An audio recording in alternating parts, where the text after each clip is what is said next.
Thanks for watching voice of Islam. शेख साहब के बयानात के लिए लाइक, शेयर एंड सब्सक्राइब करें। बिस्मिल्लाहिर रहमानिर रहीम। সুধী শ্রোতাবৃন্দ,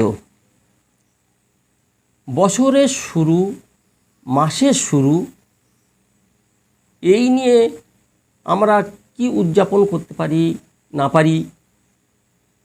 যেহেতু ইংরেজি মাসের শুরুতে আমরা খুব নাচাকোদা করি, বছরের প্রথম দিন 1 জানুয়ারি, বাঙালি হয়েও বাংলা বছরের ততটা না গুরুত্ব দিই, তবুও দিয়ে থাকে কিছু ভাই পয়লা বৈশাখ, বছরের শুরু দিন। ইসলামে এ সম্পর্কে কিছু আছে কি? অবশ্যই আছে। এরা তো অন্য ধরনের উদযাপন, মানে উৎফুল্ল, আনন্দ ইত্যাদি ইত্যাদি, কিন্তু আল্লাহ রসুল সাল্লাল্লাহু আলাইহি সাল্লাম একটা দোয়া বলেছেন। সাহাবিকরাম প্রত্যেক মাসের শুরুতে, বছরের শুরুতে এই দোয়া পাঠ করতেন, আর এটা সহিহ হাদিস দ্বারা প্রমাণিত। সেই দোয়াটি হলো এই: আল্লাহুম্মা আদখিলহু আলাইনা বিল আমনি ওয়াল ঈমান ওয়াস সালামাতি ওয়াল ইসলাম ওয়া রিজওয়ানিম মিনার রহমান ও জাওয়ারিম মিনাশ শাইতান। এর বাংলা অর্থটাই আমরা বললে খুব ভালোভাবে জানতে পারবো। আর এই বাঙালি যদি আরবি নাম মুখস্থ করতে পারি, আরবি নাম বলতে পারি, বাংলায় দোয়া করব প্রত্যেক মাসের শুরুতে, প্রত্যেক বছরের শুরুতে। তার অর্থ হলো, হে আল্লাহ, আপনি আমাদের মাঝে এ বছরে বা এ মাসের যেটা আসলো, যেটা আগমন ঘটাচ্ছেন, সেই মাসে শান্তি ও নিরাপত্তা এবং ইসলাম ও ইমানের উপরে অবিচলতার সাথে আমাদেরকে রাখুন। আল্লাহ, শয়তান থেকে আমাদের সুরক্ষা করুন। ও আল্লাহ, তোমার সন্তুষ্টির সঙ্গে আমাদের এই বছর পার করে দেন, মাস পার করে দেন। তাবরানী শরীফে মোজামুল আওসাতে 6 নম্বর খণ্ড, পৃষ্ঠা নম্বর 221। অনুরূপভাবে আল ইসাবার মধ্যে 4th খণ্ডে 256 পৃষ্ঠায় এই হাদিসটা বর্ণনা করা আছে। সাহাবিক রামগণ প্রত্যেক মাসের শুরুতে, বছরের শুরুতে এই আমলটা করতেন, এই দোয়াটা পড়তেন। আমরা বাঙালি যদি আরবি মুখস্থ না করতে পারি, না বলতে পারি, তা বাংলায় দোয়া করব। এ আল্লাহ, যে মাস আগমন ঘটাচ্ছেন, যে বছর আগমন আমাদের কাছে আসছে, সেই বছরের শুরু থেকে শেষ পর্যন্ত আমাদেরকে সুরক্ষা, শয়তান থেকে আমাদের সুরক্ষা রাখুন, আর তোমার করুণা বর্ষণ করুন, আর ঈমান ও ইসলামের সঙ্গে যেন অবিচলতার সাথে টিকে থাকি, তার আল্লাহ তৌফিক দান করুন। এর সার কথা এটা অবশ্যই আছে। এ নয় বেধর্মীরা যেমন উৎসব পালন করে, তার মতো মোটেই চলবে না। আজ আমাদের সম্মুখে আগত মুহররম, এখন আগত মুহররমুল হারাম, যেটা হিজরি সন হিসাবে 1446 হিজরি আগত, আর ইংরেজিতে হচ্ছে 2024 জুলাই মাস। এই জুলাই মাসে আরবির প্রথম বছর শুরু হতে চলেছে। আগামীতে আসছে মহরম। সেই মহরমের জন্য যখন আমরা 1 তারিখ হবে, এই দোয়াটা করে নেব আল্লাহর কাছে। এবং প্রত্যেক মাসের, এটা বছরের শুরু হলো, আর প্রত্যেক মাসের শুরুতে এই দোয়া করব ইনশাল্লাহ। আর এই দোয়াটা সাহাবিকরা আমরা বহু আমল করতেন।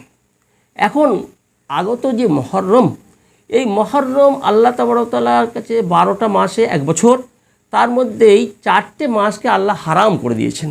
মিনহা আরবাতু হুরুম, 4টে মাস হারাম করেছে। হারাম মানে কি? হারাম সমস্ত পাপাচার, পাপ কর্ম, পাপের কথা, সমস্ত পাপ করাকে হারাম করে দিয়েছেন। গুনাহ করাকে হারাম করে দিয়েছেন। যুদ্ধ বিগ্রহ করাকে হারাম করে দিয়েছেন। এই মাসে কারোর প্রতি জুলুম করা হবে, হারাম করে দিয়েছে। এই 4টি মাস, তার মধ্যে অন্যতম হলো মহরম। আর এর অন্যতম হওয়ার একমাত্র কারণ হলো আল্লাহর নবী সাল্লাল্লাহু আলাইহি ওয়াসাল্লাম হাদিস পাকের মধ্যে বলছেন, শাহরুল্লাহিল মুহাররম, অন্যান্য মাসকে আল্লাহর সঙ্গে সম্পৃক্ত বা জুড়ে দেওয়া হয়নি, কিন্তু মুহররম মাসটাকে শাহরুল্লাহ বলা হচ্ছে, আল্লাহ পাকের মাস। এই কথার দ্বারা বুঝতে পারা যাচ্ছে এর মর্যাদাটা, এর দামটা কতটা। এই মুহররম এর শুরু থেকে নিয়ে গোটা মাসটার আল্লাহ যেহেতু ভালো কাজ করার জন্য আমাদেরকে দান করেছেন আর খারাপ কাজটাকে হারাম করে দিয়েছেন, তার দ্বারা বোঝা যাচ্ছে এই মাসে ইবাদত আমাল কতটা শক্তিশালী, কতটা সওয়াবের আশা করতে পারি। তবে অনেক জাল হাদিস, অনেক রকমের বয়ান করা হয়েছে, সেদিকে আমি যাচ্ছি না। সহিহ হাদিসের দ্বারা যেটা প্রমাণিত, মুসলিম শরীফের মধ্যে 1163 নম্বর হাদিস, সহিহ মুসলিমের হাদিস, আবু দাউদ শরীফের 2429 নম্বর হাদিস, তিরমিজি শরীফের 438 নম্বর হাদিস, আফজলুস সিয়ামে বাদা শাহরে রমাদান শাহরুল্লাহিল মুহাররম, আও কামা ক্বাল আলাইহিস সালাতু ওয়াস সালাম। নবী পাক সাল্লাল্লাহু আলাইহি ওয়াসাল্লাম বলছেন, রমাদানের রোজা রাখার পর যত রোজা আছে, যত নফল রোজা আছে, যা কিছু রোজা আছে সারা বছরে রমাদান ছাড়া, সবথেকে উত্তম রোজা হলো মুহররমের রোজা, মুহররম মাসের রোজা। এখন মুহররম মাসের গোটাটা, জি আল্লাহ রসুল সাল্লাল্লাহু আলাইহি সাল্লাম এই কথাই বললেন, শাহরুল্লাহিল মুহররম, এইটাই। তার দ্বারা আমরা অন্যান্য হাদিসের আলোকে মুহররমের 1 তারিখ থেকে নিয়ে 30 তারিখ পর্যন্ত হোক, আর যে তারিখে রোজা রাখি বেশ ফজিলত আছে। কিন্তু যেহেতু এই মুহররম মাসের 10 তারিখকে আশুরা বলা হয়, আরবিতে আশুরা মানে হলো দশম, 10 তারিখ, সেই 10 তারিখটা এবছর পড়ছে 17ই জুলাই, 17ই জুলাই 10 তারিখ পড়ছে, সেটা আশুরা।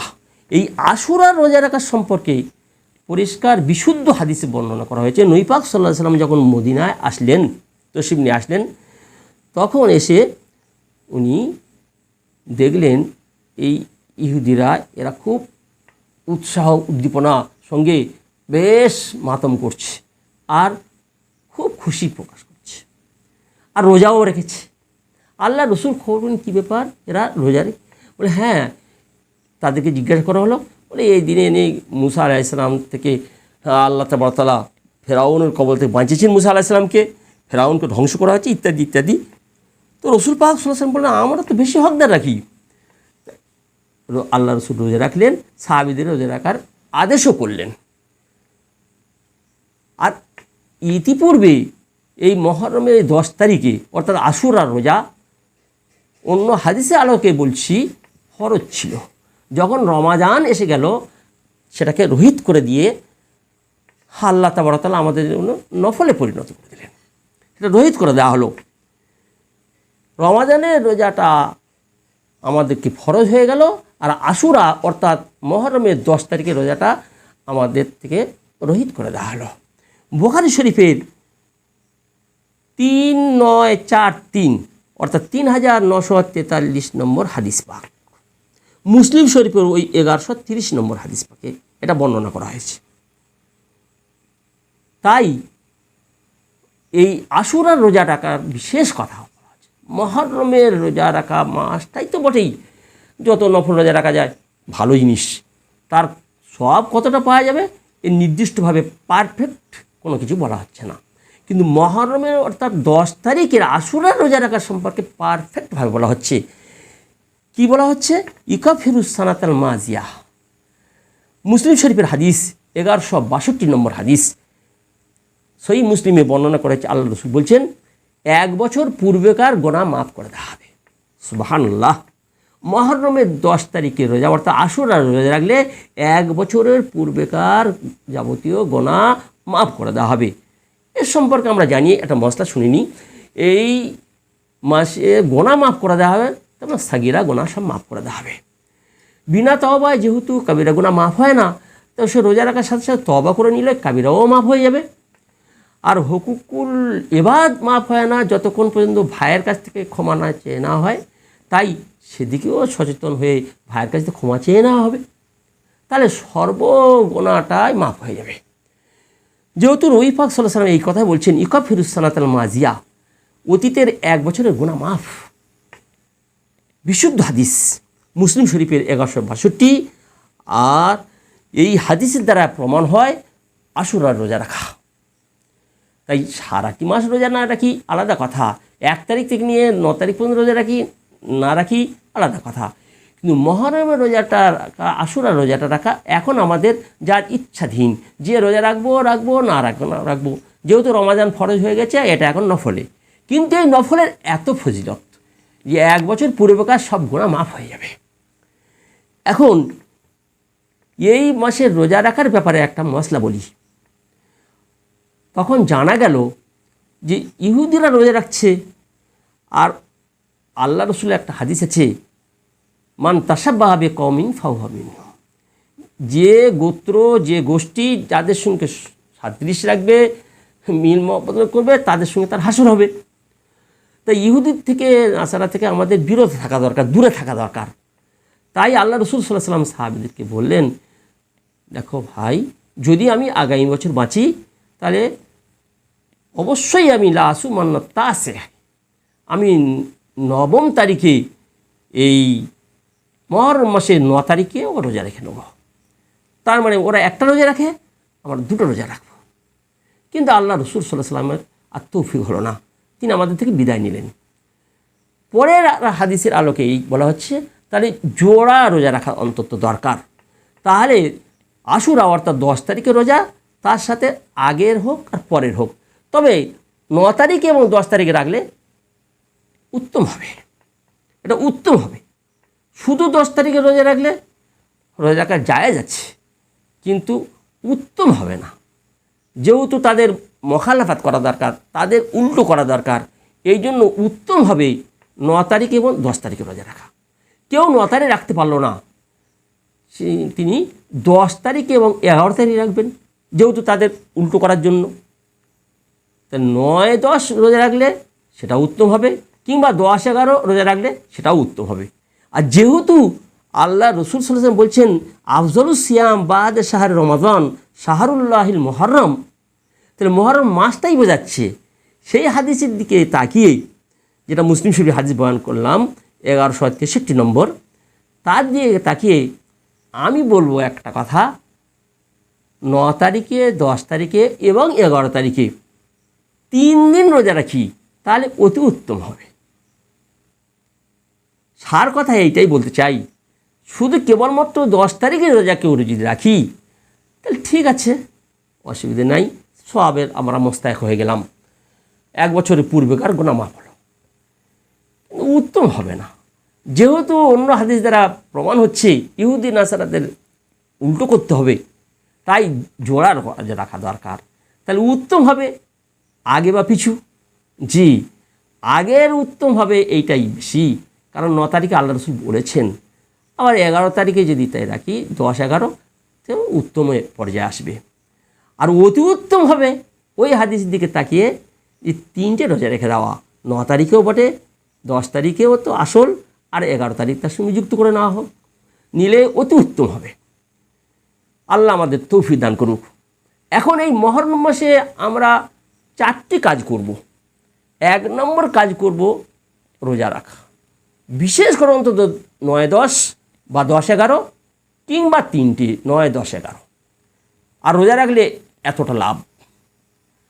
অপর একটা কাজ করব এইটাই, বেশি বেশি করে ইস্তেগফার করব, বেশি বেশি করে সালাত কায়েম করব, নফল। যেমন নির্দিষ্ট কোনো নামাজ, নির্দিষ্ট কোনো ব্যাপার নাই, তবে যেহেতু এই মাসের ফজিলত, এই মাসের লাভ, এই জন্য বেশি বেশি ইস্তেগফার করব, আল্লাহর কাছে ক্ষমা প্রার্থনা করব। 3 নম্বর কাজ করব এইটাই, হাদিসে আলোতে প্রমাণিত যে এই 10 তারিখে অর্থাৎ আশুরা নিজের অধীনস্থদের পরিবর্গের সঙ্গে ভালো আচরণ করব, খাওয়া দাওয়ার ব্যাপারে তুলনামূলক একটু ভালো খাবো, আল্লাহ পাকের কাছে আশাবাদী হব যে ভালো কাজ করছি। এটা জরুরি নয়, এ কাজ করা আমাদের দরকার। আর 4 নম্বর কাজ করা হবে, সমস্ত পাপ থেকে, সমস্ত খরাফাত থেকে, সমস্ত রকম খারাপি থেকে, আর ওই হায় হোসেন ওই কারবালা নিয়ে এই সর্বনাশা কাজগুলো থেকে বিরত থাকবে। আল্লাহ তাবারক তাআলা এই মুহররম মাসের যথাযথ মর্যাদা দিয়ে আর তার মধ্যে যত খারাপি, সমস্ত খারাপি থেকে আমাদের হেফাজত করে আল্লাহ তাবারক তাআলা এই মুহররম মাস থেকে শুরু বছর থেকে নিয়ে গোটা বছর পর্যন্ত ঈমান ও ইসলামের সঙ্গে আর শয়তানের থেকে সুরক্ষার সাথে সাথেই আমাদেরকে জিন্দিগি বাসার করার তৌফিক দান করুক, জীবিকা নির্বাহ করার তৌফিক দান করুক, ইবাদত ও আমাল করার তৌফিক দান করুন।